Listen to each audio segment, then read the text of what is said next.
5 brand new designer perfumes that you absolutely have to check out.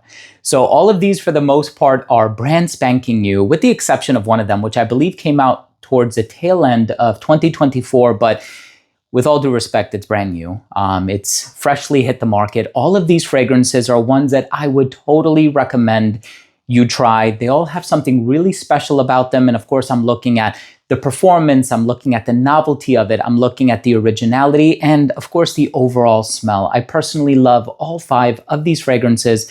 And of course, if you're in the market for something brand new, you don't want to smell like everybody else out there, I think all of these are definitely worth checking out. But before I dive into the video, I do want to mention that if you're a fan of fragrance-related content, and of course, if you love smelling your best, hit subscribe, hit the bell, and give this video a thumbs up for the algorithm. It would really, really mean a lot to me. So the good thing about all of these fragrances is you can walk into a major department store, whether it be Macy's or Sephora or Bloomingdale's or Saks or Neiman Marcus or what have you.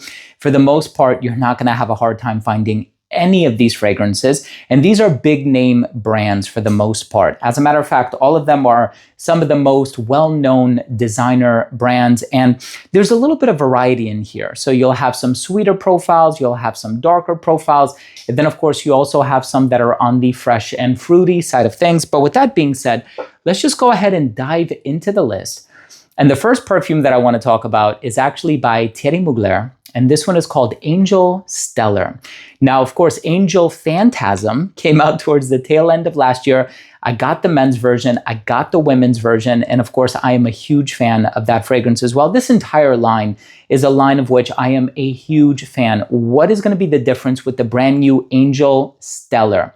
So I think they're capitalizing on the whole Dubai chocolate craze. So this one actually has pistachio in it. So you take the original sweetness, the patchouli, that cotton candy vibe, the ethyl maltol, and you add a hint of pistachio. And this one is such a beautiful gourmand. I actually also love the men's version or the men's counterpart of Stellar. I haven't purchased it yet, but I have tried it at a friend's house. So it's on my radar, so to speak. But the women's version, if you're a fan of the original, chances are you're also going to fall in love with this one. However, if you have an aversion to the original, which I know a lot of people do because it is a very strong patchouli dominant fragrance, chances are you may not absolutely love this one, but if you like some of the sweeter profiles, if you're a fan of gourmands, I think this one is truly a gem, 100% one that I recommend you try. And once again, this is Angel Stellar by Thierry Mugler.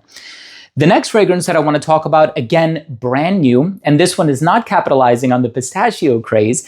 This one is actually capitalizing on the raspberry craze. Now, I also purchased La Vie est Belle L'Elixir from Duty Free. That one is a very strong raspberry-based fragrance. Well, this one has a lot of raspberry in it as well. And this one is the brand new Chanel fragrance. And this one is called Chance Opp Splendid.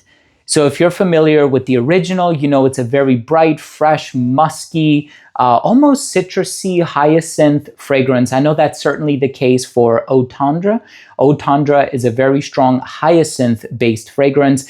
And of course, that one is very clean. A lot of ladies out there say it reminds them of the smell of shampoo, or it just comes across smelling very clean, very fresh.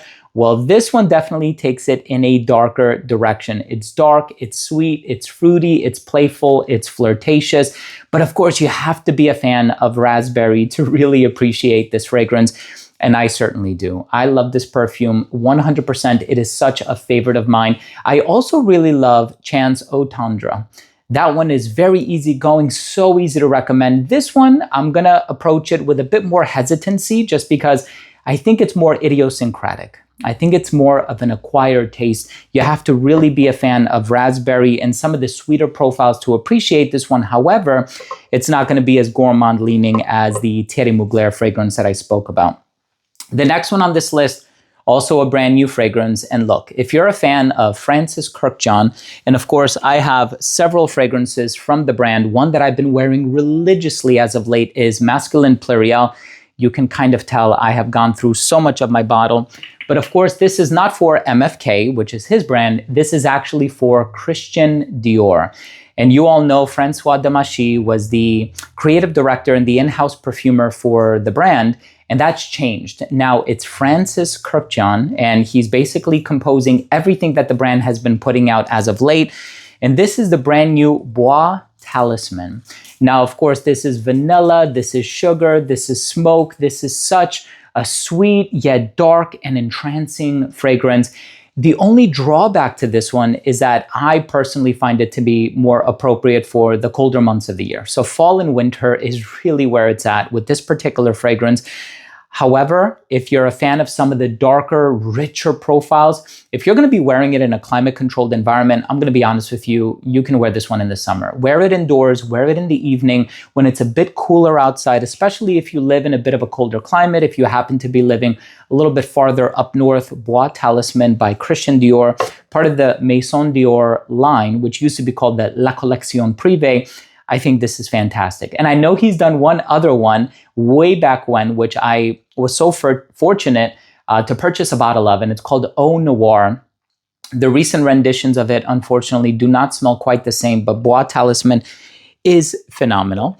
We also have a brand new fragrance from the brand Burberry. Now, in the beginning of the video, I mentioned that there was one that actually came out towards the tail end of 2024. This one is it. So this one is Burberry Oud Intense. I do have the original. I also bought the elixir, and here we have the Oud Intense. It's a very simplified note breakdown. There's wild strawberries, there's orange blossom, and there is ambroxan.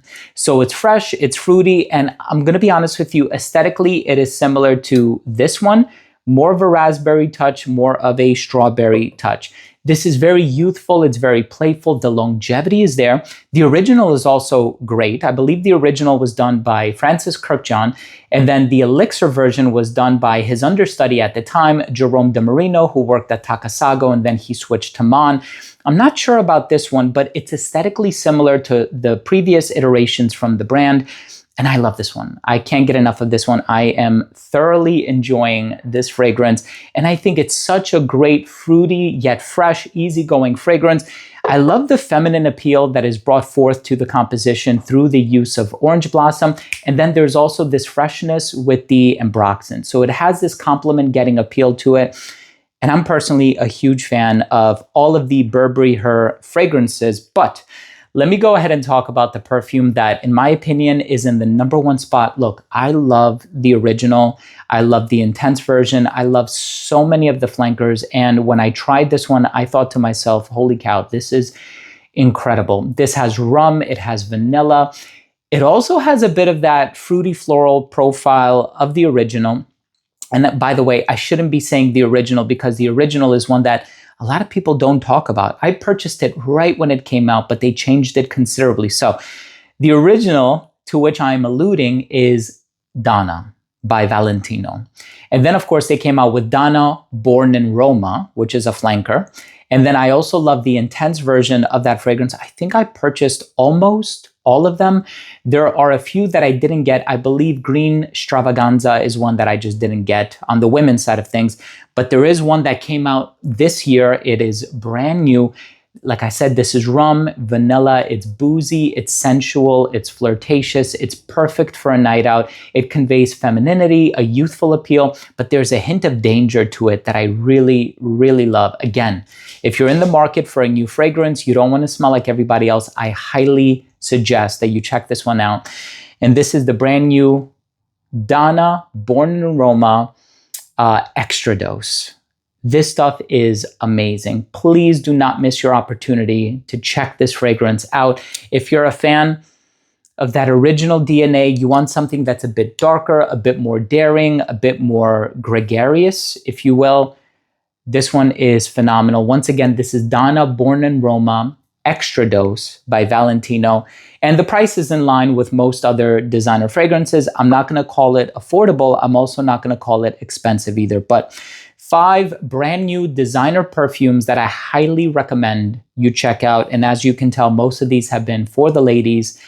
Thank you so much for watching. Thank you so much for joining me today. I really hope you took something of value from today's episode. And of course, if you did, please do consider supporting the channel by clicking subscribe, hitting the bell. and giving this video a thumbs up for the algorithm. It would really mean a lot to me, and it helped tremendously. It goes such a long way. Thanks again for watching. Love you all. We'll see you tomorrow with a new episode. Bye.